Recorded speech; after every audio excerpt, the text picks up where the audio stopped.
আসসালামু আলাইকুম। মানিকগঞ্জে গলায় কলা আটকে 2 বছরের শিশুর মৃত্যু।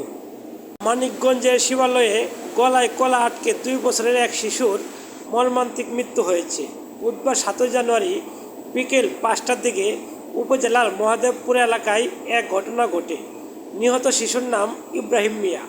সে ওই এলাকার অটো রিক্সা চালক সুজন মিয়ার একমাত্র সন্তান। তার মা একটি পোশাক কারখানায় কর্মরত।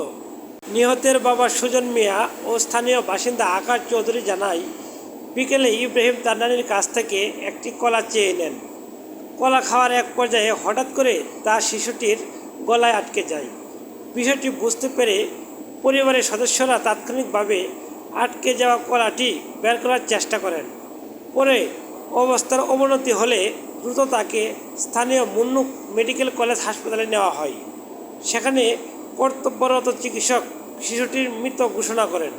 ইন্না লিল্লাহি ওয়া ইন্না ইলাইহি রাজিউন। সম্মানিত ভিউয়ার্স, শিশুটির জন্য সকলেই দোয়া করবেন। ভিডিওটি একটি লাইক দিয়ে চ্যানেলটি সাবস্ক্রাইব করে রাখবেন। আসসালামু আলাইকুম।